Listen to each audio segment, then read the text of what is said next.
আজকের সায়ন ব্যানার্জির একটা বক্তব্য আপনাদেরকে শোনাবো। সায়ন ব্যানার্জির এই বক্তব্য কার্যত দক্ষিণ 24 পরগনায় ঝড় তুলেছে। উনি প্রশ্ন তুলেছেন, মহিলাদের সুরক্ষা কোথায় এ রাজ্যে? মহিলারা ধর্ষিতা হচ্ছে। মমতা ব্যানার্জি আমাদের মুখ্যমন্ত্রী যারা ধর্ষিতা হচ্ছেন তাদের রেড বেঁধে দিচ্ছেন। কার্যত সায়ন ব্যানার্জি তৃণমূলকে ধুইয়ে দিল। অন্যদিকে বিজেপিকে এটা বুঝিয়ে দিল এ রাজ্যে হিন্দু মুসলিমের খেলা বেশি দিন চলবে না। সায়ন ব্যানার্জি এটাই বোঝাতে চাইলেন তৃণমূল এবং বিজেপি কার্যত দুটোই এক। কথা বলবো, আগে সায়ন ব্যানার্জির বক্তব্যটা আপনাদেরকে শোনাই। বছরের মধ্যে 3টে সরকারি প্রতিষ্ঠানে ধর্ষণ, RG Kar, south Calcutta, Panskura super speciality hospital. সরকারি প্রতিষ্ঠানে ধর্ষণ হচ্ছে। সেই ধর্ষণের পরবর্তী সময়তে রাজ্যের সাধারণ মানুষকে রাস্তায় নেমে আন্দোলন করতে হচ্ছে বিচার পাওয়ার জন্য। আর রাজ্যের মাননীয় মুখ্যমন্ত্রী ভোট আসলে বড় বড় করে দেওয়ালে লিখছেন বাংলা তার নিজের মেয়েকেই চায়। এই দুই কখনো একসাথে যেতে পারে না। একজন মেয়ে, তিনি বাংলার 10 কোটি মানুষের কাছে বলবেন বাংলা তার নিজের মেয়েকেই চায়, আর বাংলার লাখ লাখ মেয়ে তাদের ইজ্জত বাঁচানোর জন্য, তাদের ইজ্জত রক্ষা করবার জন্য লাখো লাখো মানুষকে রাস্তায় নেমে লড়াই করতে হবে। এই দ্বিচারিতা কোনোদিন একসাথে চলতে পারে না। এই দ্বিচারিতার রাজনীতি নিয়ে বারংবার প্রশ্ন উঠে যায়, কিসের জন্য লড়াই করছি? কে জাহির আব্বাস ওর জন্য? দূর, ও কোন বিধায়ক না মন্ত্রী আছে, ওকে ধরবার জন্য, ওর ছেলেটাকে ধরবার জন্য এবার লড়ছে। কে যাই, ও তো ঘটিয়েছে, কিন্তু ওর মাথায় যে আছে, সে, ওর মাথায় যার হাত আছে, মেডিকেল অফিসার যিনি ছিলেন, যিনি সবকিছু জানতেন, যিনি সবকিছু জানবার পরেও কোনো ব্যবস্থা গ্রহণ করেননি, যার আশ্রয়ে, যার প্রশ্রয়, কে জাহির আব্বাস? আমি জিজ্ঞাসা করলাম আইসি কে? ডাক্তার? বললো না। নার্স? বললো না। বললো ফেসিলিটার। কি করে? বললো ফেসিলিটি দেয়। আপনারাও জেলের মধ্যে ভালো করে ফেসিলিটি দিন, আর ভালো করে খোঁজ নিন ও আর কাকে কাকে ফেসিলিটি দিত। যার কথা বলছি, প্রাক্তন মন্ত্রী বিধায়ক বাবু, আজ থেকে কিছুদিন আগে এক টিভির ডিবেটে তাকে যখন প্রশ্ন করলাম, আপনার ছেলে একজন প্রভাবশালী ব্যক্তি, আপনার ছেলে অমুক জায়গায় ছিল, কোনো দায় নেবেন না? উনি হেসে বললেন, সায়ন বাবু, আপনিও তো 10 কোটি মানুষের মধ্যে একজন, আপনিও কোনো দায় নেবেন না। লজ্জা আছে? লজ্জা আছে আপনাদের? সরকার চালাবেন আপনারা, ভোটে জিতে নেতা হবেন আপনারা, মন্ত্রী হবেন আপনারা, লাখ লাখ টাকা চুরি করে সেই টাকায় খেয়ে পড়ে 2 পয়সা চুনাপুটি রাঘব বোয়াল হবেন আপনারা, আর বাংলার মানুষ তার দায় নেবে? হতে পারে না। যদি না পারেন, রাম রাম করে ছেড়ে দিন, বিদায় নিন, চলে যান। অনেক চালিয়েছেন, বাংলাকে শেষ করে দিয়েছেন, বাংলার মাথা হেট করে দিয়েছেন।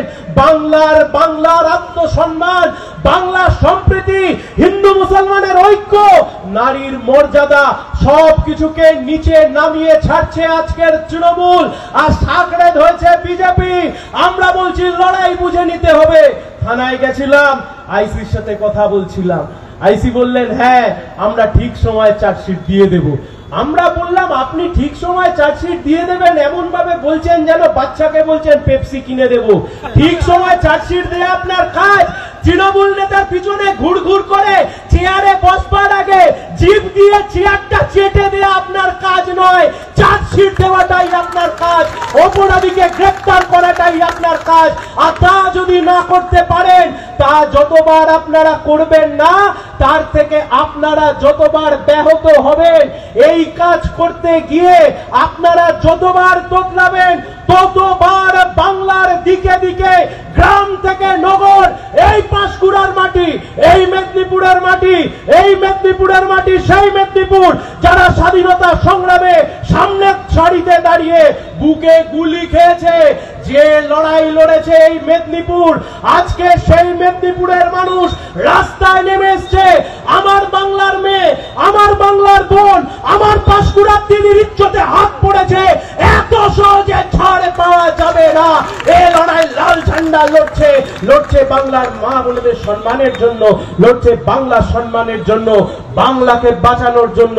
শেষ করব যে কথা বলে, পৃথিবীর কোথাও এমন নাটক হয় না, পৃথিবীর কোথাও এত যাত্রা হয় না, পৃথিবীর কোথাও এত সিনেমা হয় না, পৃথিবীর কোথাও এত গোপন প্রেম হয় না, যে প্রেম এই জেলাতে শুভেন্দু বাবুর সাথে তৃণমূলের হয়।